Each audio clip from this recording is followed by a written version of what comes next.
Hello friends, welcome to Jayanthi Samayal. இன்றைக்கி நம்ம சமையலில் அருமையான மீன் சேமியா தாங்க செய்ய போகிறோம். ரொம்ப அருமையான டேஸ்ட்டாக சூப்பராக இருக்கும். வாங்க இந்த மீன் சேமியா எப்படி செய்யலாங்கிறத பார்க்கலாம். இப்போ மீன் சேமியா செய்கிறதுக்கு தேவையான பொருட்கள்லாம் எடுத்து வச்சுருக்கேன். இப்போ மீன் சேமியான்னு சொல்லியிருக்கேன், ஆனால் நான் இடியாப்பத்தை தான் செய்ய போகிறேன். இடியாப்பத்தை பிழிஞ்சு எடுத்து வச்சுருக்கேன். அதுக்கப்புறம் பார்த்திங்கன்னா மீனை வறுத்து வச்சுருக்கேன். இந்த மீனில் பார்த்திங்கன்னா தனி மிளகாத்தூள், மஞ்சத்தூள், உப்பு, இஞ்சி பூண்டு பேஸ்ட்டு, அதுக்கப்புறம் பார்த்திங்கன்னா கார்ன்ஃப்ளவர் மாவு போட்டு பிரட்டி ஊற வச்சுட்டு வறுத்துருக்கேன். தேவைப்பட்டால் நீங்கள் கரம் மசாலா கூட போட்டுக்கலாம். நீங்கள் இஞ்சி பூண்டு பேஸ்ட் போட்டாலே போதும், நல்லா வாசனையாக இருக்கும். இப்போ 2 வெங்காயத்தை பொடியாக நறுக்கி வச்சுருக்கேன். அதோட கருவேப்பிலையும் சேர்த்து வச்சுருக்கேன். ஒரே ஒரு தக்காளியை பொடியாக நறுக்கி வச்சுருக்கேன். அப்புறம் பார்த்திங்கன்னா நான் மட்டன் மசாலா 1 ஸ்பூன் எடுத்து வச்சுருக்கேன். மட்டன் மசாலா, சிக்கன் மசாலா எதுனாலும் போடலாம். அதுவும் இல்லைன்னா கரம் மசாலா 1/2 ஸ்பூன் போடுங்க. மட்டன் மசாலா, சிக்கன் மசாலா மட்டும் 1 ஸ்பூன் போடுங்க. கரம் மசாலா 1/2 ஸ்பூன் போட்டுக்கோங்க. தனி மிளகாத்தூள் 1 ஸ்பூன், 1/2 ஸ்பூன் மஞ்சத்தூள், 2 ஸ்பூன் தனியாத்தூள் போட்டிருக்கேன். இப்போ இதுக்கு முட்டை ஒரு 3 முட்டை வேணும், அதையே எடுத்து வச்சுருக்கேன். அதுக்கப்புறம் பார்த்திங்கன்னா இஞ்சி பூண்டு பேஸ்ட்டு அது ஒரு ஸ்பூன் வேணும், அதையே எடுத்துக்கலாம். இப்போ எப்படி நம்ம செய்யலாங்கிறத பார்க்கலாம்.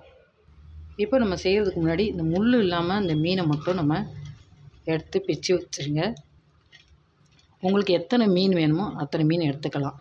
கூட போடணும், கம்மியாக போடணும் அப்படிங்கிறதான் இல்லை. முள் இல்லாத மீனாக பார்த்து எடுத்து வச்சுக்கோங்க. ரொம்ப சின்ன மீனாக இருந்தால் முள் அதிகமாக இருக்கும். இந்த மாதிரி மீன் இந்த மீன் பார்த்திங்கன்னா வவ்வால் மீன். இது ரொம்ப முள் இருக்காது. அதனால் நமக்கு ஈஸியாக எடுக்கிறதுக்கும் நல்லாயிருக்கும். பொடி மீனாக இருந்தால் ரொம்ப முள் இருக்கும். அது நம்ம எடுக்கிறதுக்கு கஷ்டம். அது 1-2 மீன் இருந்தாலும் நம்ம முள் இருந்தாலும் அது சாப்பிடும்போது கஷ்டமாக இருக்கும். இந்த மாதிரி உதுத்து எடுத்து வச்சுக்கோங்க. அதே போல் இந்த சேமியாவும் கொஞ்சம் நம்ம அதாவது இடியாப்பத்தையும் இப்படி உதுத்து விட்டு எடுத்து வச்சுக்கலாம். எல்லாம் செஞ்சு வச்சுட்டு இது பண்ணிங்கன்னா உங்களுக்கு ஈஸியாக இருக்கும். வேலை ஸ்டார்ட் பண்ணும்போது டக்கு டக்குன்னு போட்டு செஞ்சிடலாம். இப்போ இந்த இடியாப்பம் செய்துட்டு இந்த மீனை வறுத்துட்டு இவ்வளோ வேலையாக நீங்கள் நினைக்கலாம். இப்போ டெய்லி நம்ம எல்லார் வீட்டு வாசல்லையுமே காலையிலேயே இடியாப்பம் வந்துடுது. இப்போ சண்டே அன்றைக்கி நீங்கள் என்றைக்கு ஃபிஷ்ஷு செய்கிறீங்களோ ஒரு 2-3 வறுத்த ஃபிஷ்ஷை மட்டும் எடுத்து வச்சிட்டிங்கன்னா சாயங்காலம் டிஃபனாக அதை செஞ்சுக்கலாம். இந்த இடியாப்பத்தை மட்டும் வாங்கிக்கலாம். அப்படி இடியாப்பம் உங்களுக்கு கிடைக்கல, செய்ய கஷ்டமாக இருக்குன்னா சேமியாவை வேக வச்சுட்டு தண்ணியை வடிச்சிட்டு எடுத்துக்கலாம். எது உங்களுக்கு விருப்பமோ அதை எடுத்துக்கோங்க. இப்போ எல்லாம் ஊற்றி விட்டாச்சு. இப்போ நம்ம தாளித்து விட்டுலாம். இப்போ ஸ்டவ்வை பற்ற வச்சு ஒரு தோசைக்கல் வச்சுருக்கேன். இது தோசைக்கல்லை வச்சா தான் உங்களுக்கு செய்கிறதுக்கு நல்லா இந்த எல்லாத்தையும் செய்து முடித்தோடனே கொத்தி எடுக்கணும். அதுக்காக தோசைக்கல்லை போட்டால் தான் கரெக்டாக இருக்கும். இப்போ எண்ணெய் ஊற்றிட்டேன். இப்போ இதோட ஒரு 1/2 ஸ்பூன் அளவுக்கு சோம்பு மட்டும் சேர்த்துக்கலாம். பட்டை, லவங்கம் அதெல்லாம் எதுவுமே வேண்டாம்.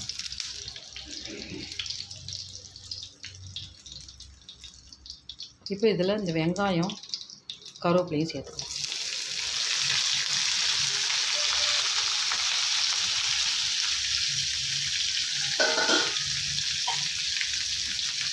சேர்த்துட்டு நல்லா வதக்கி விட்டுருங்க.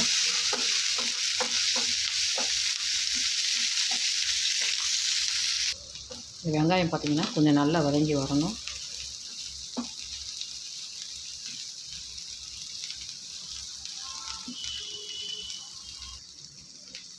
இப்போ வெங்காயம் வதங்கிடுச்சு. இப்போ தக்காளி சேர்த்துடலாம்.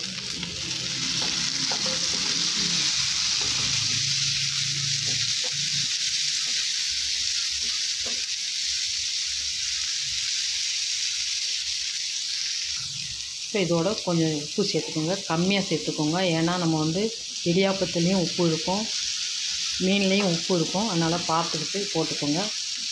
கிண்டி பார்த்துட்டு உங்களுக்கு கடைசியில் பத்தலைன்னா கூட கொஞ்சம் தூள் உப்பு போட்டு கலந்துக்கலாம். ஜாஸ்தியாக போயிடுச்சுன்னா ஒன்றுமே பண்ண முடியாது. இப்போ இந்த ஸ்டேஜில் போட்டிங்கன்னா தக்காளி சீக்கிரமாக வதங்கிடும். அதனால் இப்படியே போட்டேன் நான். நல்லா வதங்கட்டும். இப்போ தக்காளி வதங்கிட்டு இருக்கும் போதே 1 ஸ்பூன் இஞ்சி பூண்டு பேஸ்ட்டையும் போட்டுங்க. இன்னும் அந்த தக்காளியும் சேர்ந்து சீக்கிரம் வதங்கிடும். இந்த இஞ்சி பூண்டோட பச்சை வாசனை போகிறதுக்கும் தக்காளி வதங்கிறதுக்கும் கரெக்டாக இருக்கும்.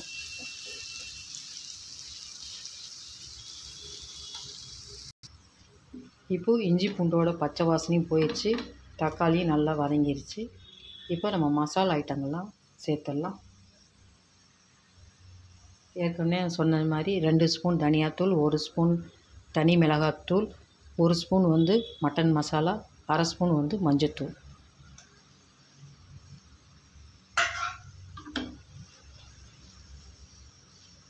இந்த ஸ்டவ்வை சிம்லேயே வச்சுக்கோங்க. இந்த மசாலா வாடை பச்சை வாசனை போனதுக்கப்புறம் நம்ம முட்டையை அரைச்சி ஊற்றிடலாம். ஒரு நிமிஷம் இருக்கட்டும்.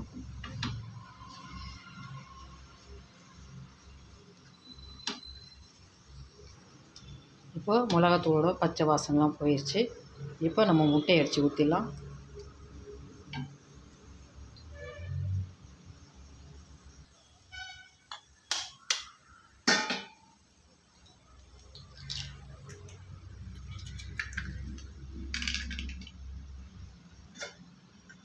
இந்த மசாலா ஐட்டம், முட்டை இதெல்லாம் உங்களுக்கு வீட்டில் எத்தனை மெம்பர் இருக்காங்களோ அதுக்கு தகுந்த மாதிரி நீங்கள் போட்டுக்கோங்க.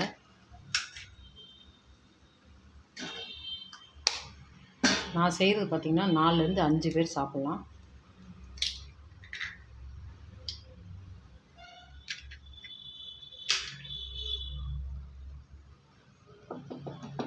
இப்போ நல்லா அந்த முட்டையை வந்து கிளறி விட்டுலாம்.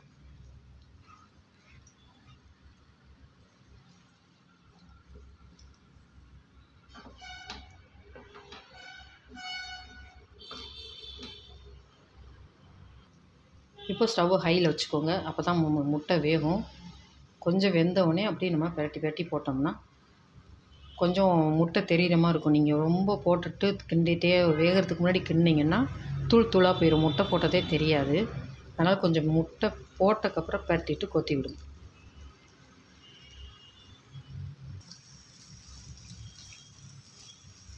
இப்போ இந்த மாதிரி அப்படியே பிரட்டி விடலாம். இது மட்டுமே சூப்பராக இருக்குங்க. நீங்கள் சாம்பார் சாதம், ரசம் சாதம் வைக்கும் போது இந்த மாதிரி முட்டையை மட்டும் செய்து சாப்பிட்டிங்கன்னா சூப்பராக இருக்கும்.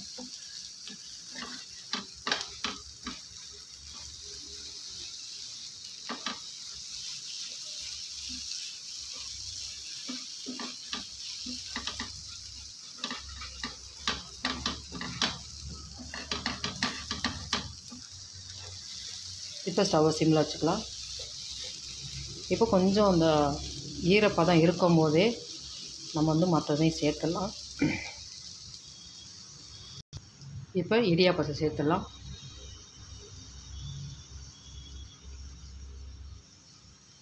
மீன் இல்லைன்னா நீங்கள் முட்டையும் இந்த இடியாப்பம் கூட செஞ்சு கூட சாப்பிட்லாங்க. அதுவும் டேஸ்ட்டாக தான் இருக்கும்.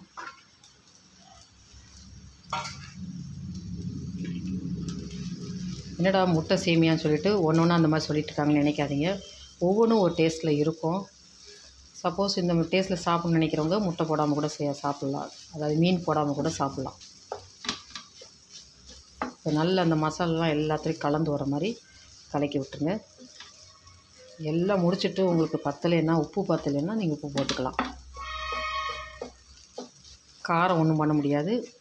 காரத்துக்கு வேணால் மிளகுத்தூள் வேணால் சேர்த்துக்கலாம். மிளகாத்தூள்லாம் சேர்க்க முடியாது. உப்பு மட்டும் நம்ம சேர்த்துக்கலாம் தேவைப்பட்டால். இப்போ இது நல்ல மசாலா கலந்து விட்டுக்கலாம்.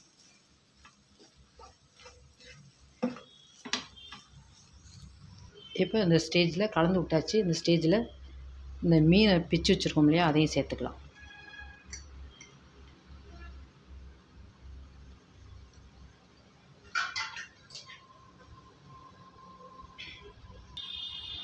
இப்போ கொத்தமல்லியை கொஞ்சம் பொடியாக கட் பண்ணி போட்டுருங்க. போட்டுட்டிங்கன்னா எல்லாத்தையும் கலந்து விட்டோம்னா முடிஞ்சிருச்சு. ஒன்றா போட்டு இது பண்ணிட்டு இருக்கிறதுக்கு பதிலாக எல்லாத்தையும் மொத்தமாக போட்டு, அதாவது இடியாப்பம் போட்டதுக்கப்புறம் மீனையும் போட்டுட்டு கொத்தமல்லியும் போட்டுட்டு கிளறி விட்டுடலாம். இப்போ எல்லாத்தையும் நல்லா இந்த மாதிரி கொத்தி விட்டுக்கணும்.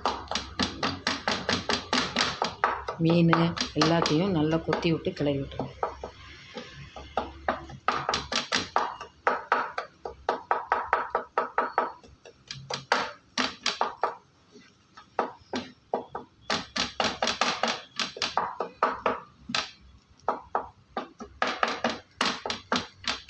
மீன் வந்து ரொம்ப மொறுமொறுன்னு இல்லாமல் கொஞ்சம் சாஃப்டாக வறுத்துக்கோங்க. அப்போ தான் நல்லாயிருக்கும். அவ்வளோதாங்க, மீன் சேமியா ரெடி ஆயிடுச்சு. இப்போ நம்ம ஒரு பிளேட்டுக்கு மாற்றிடலாம். இப்போ மேலே கொஞ்சோண்டு கொத்தமல்லி தூவி விட்டுக்கலாம்.